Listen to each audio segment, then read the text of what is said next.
Hello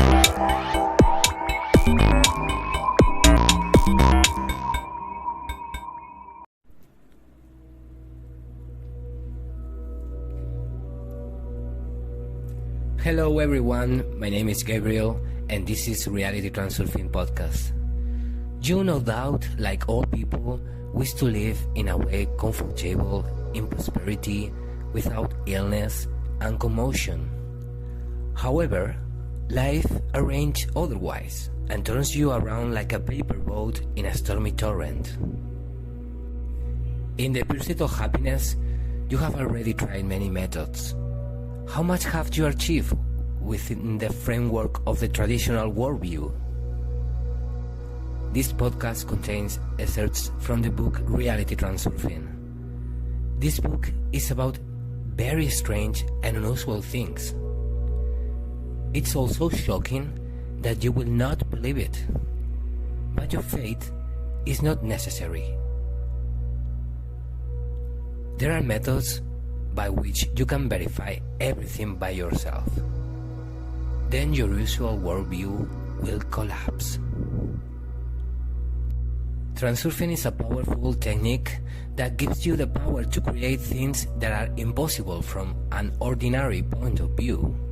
For example, to control your destiny at your discretion. There will be no miracles. There are many more to come. You have to make sure that the unknown reality is far more amazing than any mysticism. At all times, people were vaguely aware of the existence of certain forces that govern a person's destiny. Reverent fear of the unknown has always served as an incentive for the creation of all sorts of fantasies and myths, starting with the biblical legends and ending with the models in which a person lives and has no idea what is just a small detail of a monstrous structure. The main question that concerns a person is how much he can control his own destiny and how to do it. Therefore, magic and unrevealed possibilities of the human psyche always arouse great interest. These books will undoubtedly satisfy your curiosity as it approaches the exciting topics of everyday life from a completely unexpected point of view. However, the interest alone will not end if you want to try to get behind the wheel to control your destiny. It also has its own rules of movement, but no magic spells or meditations are required.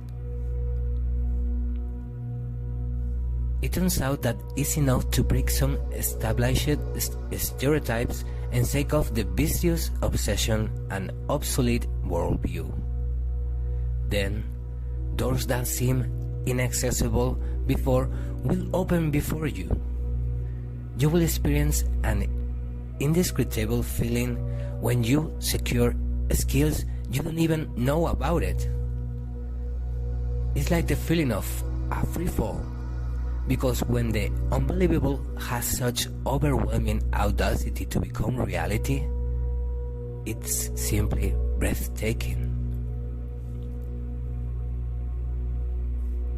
Books that reveal the technology of success focus on the means to achieve goals, such as how to get rich.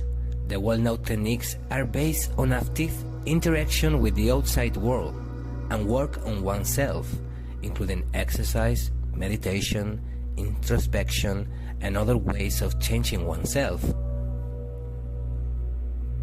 Transurfing offers a fundamentally different approach to achieve your goals.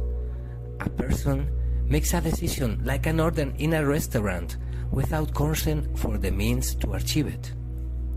As a result, the goal is realized primarily on its own, independent of the person's direct actions.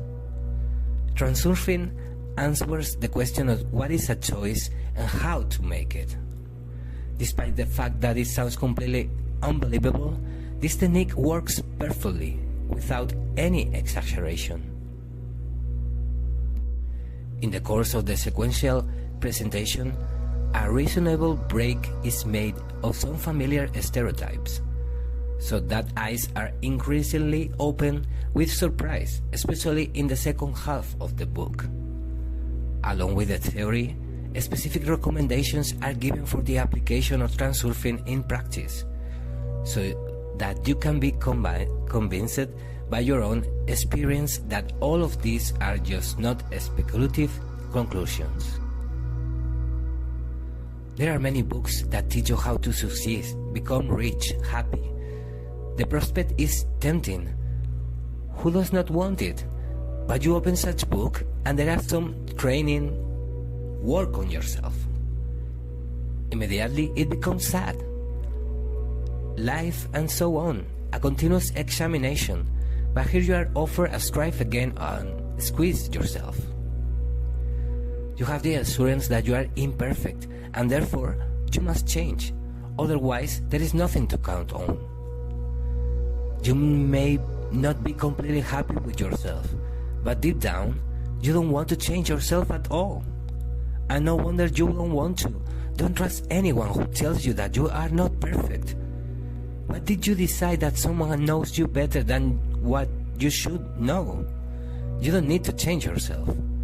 The way out is not at all. Where are you looking for it? We will not do exercise, meditation, or self-excavation. Transurfing is not a new method of self-improvement, but a fundamentally different way of thinking and acting to get what you want. Not to seek, but to receive. And not to change yourself, but to come back to yourself. We all make a lot of mistakes in life, and then we dream about how great it will be to go back to the past and fix everything. I don't promise you a reserved seat for childhood, but mistakes can be correct and it will seem like a return to the past. Even, most likely, back to the past. The meaning of these words will only become clear to you towards the end of the book. I could not have heard or read anywhere what I am about to tell you, so be prepared for the unexpected, as surprising as it pleasant. Because there are different approaches to the interpretation of fate. One of them is that destiny is predetermined in advance. Whatever you do, you cannot escape fate. On one hand, such a concept of fate is depressing in its hopelessness. It turns out that if a person is trapped in a fate that is not the highest order, no hope for improvement is foreseen. But on the other hand, there are always people who are satisfied with this state of affairs. After all, it is convenient and reliable when the future is more or less predictable and does not frighten with its uncertainty.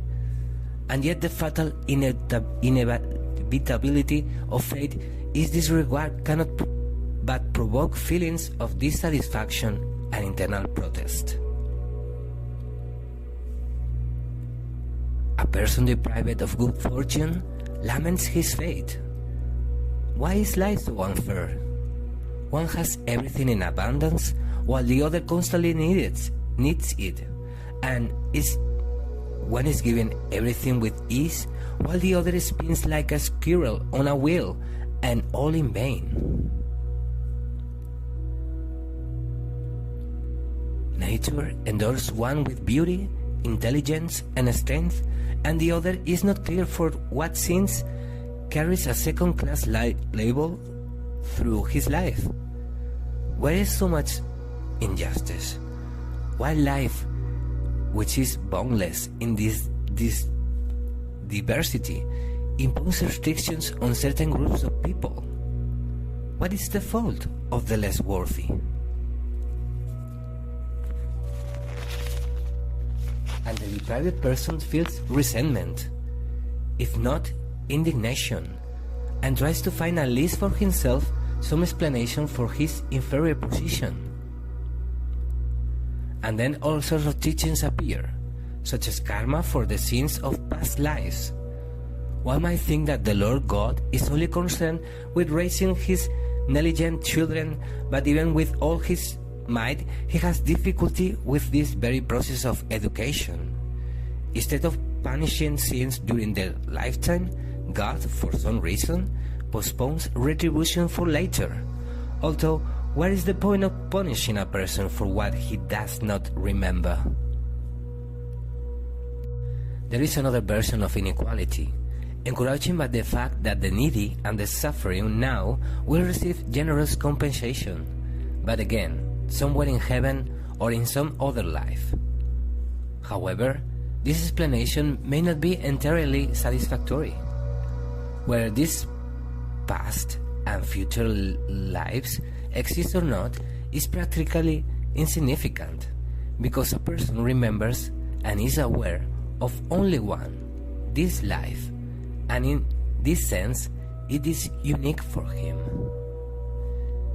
If you believe in the predetermination of fate, humility will be the best remedy for melancholy. And again, you will find new explanations such as, if you want to be happy, be optimistic and be content with what you have. A person is given to understand that, they say, he's unhappy because he's always unhappy and wants so much. And you should be content by definition. You need to enjoy life.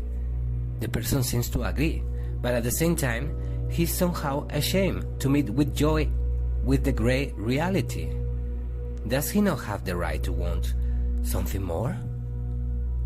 Why should he force himself to rejoice? After all, this is the same as forcing yourself to love. Some enlightened personalities are always running around asking for universal love and forgiveness. A person can cover himself with this illusion, like a blanket over his head, so as not to directly face the harsh reality. And it actually becomes easier for him.